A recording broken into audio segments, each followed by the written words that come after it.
All right, so today I'm going to be reacting to Dave Ramsey's latest video on Bitcoin and give you my thoughts on that. So here we go. I Now, just so you know, I've listened to Dave Ramsey for over a decade, so I'm a fan of Dave Ramsey. So this isn't coming anywhere from. I'm not here to dispute Dave Ramsey. Just give Bitcoin, you my thoughts. and I probably made $120,000 off of it. So Okay, it's pretty such a good. small amount. I bought it and I just left it and I never did anything with it. I know it's very risky and everything, but I didn't really put any money into it. See, this is the key for me. It's he understands that it is a risky asset that he previously put his money into. So, I mean, it's not like he planned it to be a retirement fund. Um, what do you guys think about that? Is Wait it a minute, something are you saying you could cash it out today for 100 grand? for sure? Okay. So by not But no, yeah, I didn't just really put listen any listen money. to me just a second. Okay, there's a process in finance called sunk cost analysis. All right, Okay, and so if you don't, so the first time watching through this, I'm not sure that that is the right terminology. The way I understand sunk costs is you've already put in money into an investment or something, and so you feel like you have to keep putting more money in because you don't want to lose that money that you've lost already. So, and I was a little confused when I first heard Dave say this because I was like, wait a minute. So let's say like a sunk cost would be you've got a truck, and I've experienced this myself, where you keep repairing it because hey, you just put 5 grand into a new transmission, and then now the engine goes out, and it's like, well, I just put 5 grand into that transmission, so now I have to buy a brand new $15,000 engine or a rebuilt one because I've already spent 5 grand. So I think, and I had to look this up, but I'm pretty sure that sunk costs, is the way I understand it, is not what Dave Ramsey is saying here. But back to the video. don't cash it out today, in the morning you have reinvested $100,000 into Bitcoin. Mm-hmm. That should scare your brains out. It's not 1,500. It's 100,000. Every day you leave it there, you are reinvesting into this again. Okay, well, my argument would be if he invested originally 100,000 instead of the 15,000 or 1,500, whatever it was, he would be a millionaire, right? Or he'd be close. He'd have close to a million. So I don't really think that I 100% agree with that because if he had 100,000 back then, it'd be a lot more right now. So Right. By nightfall, dude, cash it. Okay. Bitcoin is It's going over bye-bye. 50% of your freaking net worth is on the roulette table. On one roll of the dice. It's in code.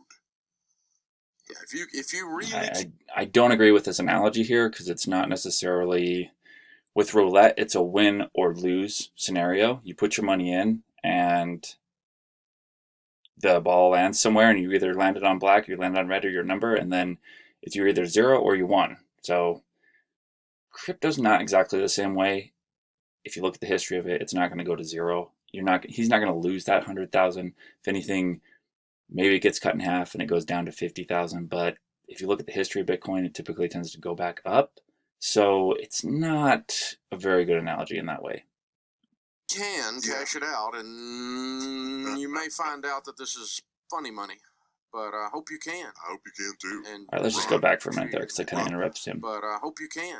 If you really can cash it out, and you may find out that this is funny money, but I hope you can. I hope you can too. See, this right here is a red flag for me. This just tells me that Dave doesn't really understand cryptocurrencies in general because he's now acting skeptical as if you can't sell your cryptos. And I don't know what platform this guy's on, but I think being skeptical of being able to sell, I've sold the crypto, I've bought crypto, I've sold it, been able to cash out.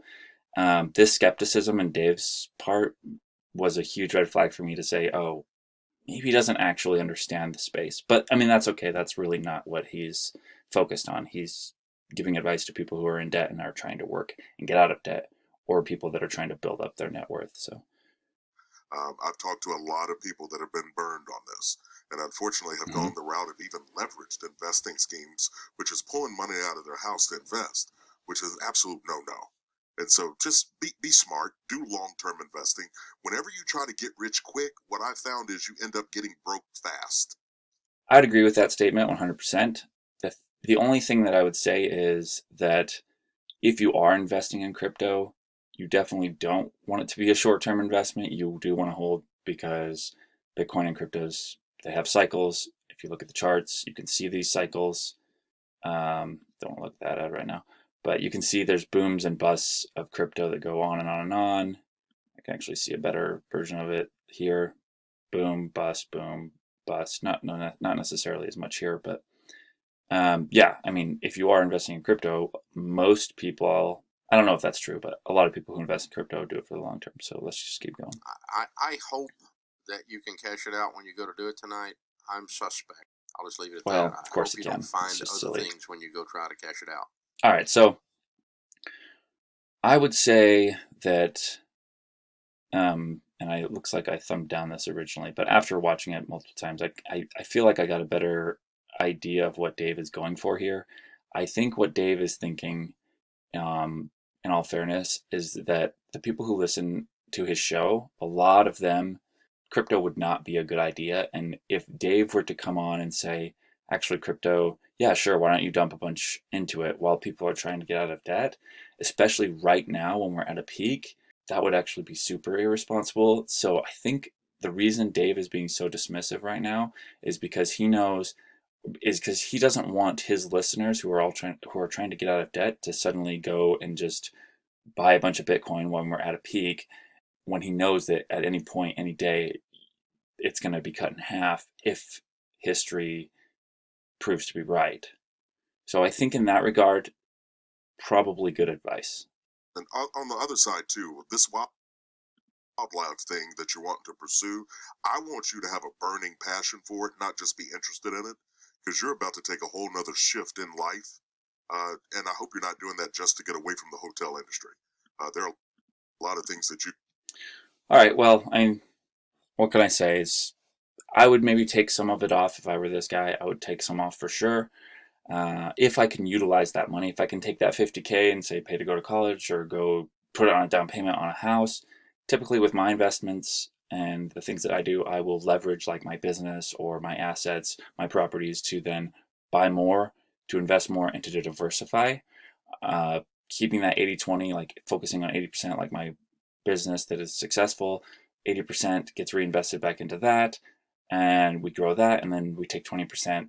And these numbers aren't exact, but we experiment with the 20%, and I would maybe put Bitcoin in that general area of betting, or not. I mean, I guess it's a weird combination of betting and investing at the same time, based on the fact that Bitcoin does gradually over time go up, but you can't know when it's going to happen, and so it's dangerous to try and guess when to get in. And so that's all I would say. I think Dave is wrong, but I also think he's right in the advice that he gave on his show, given the huge downside to give it a thumbs up and just have his million listeners go and buy Bitcoin at the top of a peak.